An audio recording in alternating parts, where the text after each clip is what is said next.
బాల్యానికి రక్షణ, యవ్వనానికి క్రమశిక్షణ, వార్ధక్యానికి గౌరవం ఇచ్చేది నాగరిక సమాజం. ఇది ప్రాచీన గ్రీకు సూక్తి. సమాజం అంటే బాల్య, కౌమార, యౌవన, వార్ధిక కలిగిన సమూహం. ప్రతి ప్రాణి ఈ దశలలో వెళ్ళాల్సిందే.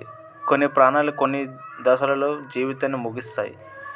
వీటికి ఎగ్జాంపుల్ చెట్లు, కీటకాలు, పక్షులు, జంతువులు ఇవన్నీ జీవిస్తూనే ఉంటాయి, సుఖిస్తూనే ఉంటాయి, దుఃఖిస్తూనే ఉంటాయి, మరణిస్తూనే ఉంటాయి కూడా. వీటిలో మనిషి విలక్షణమైన జంతువు. విలక్షణం అంటే ఇవాళ భూమి ఆకాశాల మధ్య పెత్తనం చెలాయించే రారాజు. రాజు అంటే ఒక్కడే ఉంటాడు, కానీ ప్రతి మనిషి తాను రాజుననుకోవడమే ఉన్నదంతా సమస్య అంతా. మనిషికి బాల్యం, కౌమార, యవ్వనం, వార్ధక్యం దశలలో ఆలోచనల్లో మార్పు ఉంటుంది, భాషలో మార్పు ఉంటుంది, ప్రవర్తనలో మార్పు ఉంటుంది.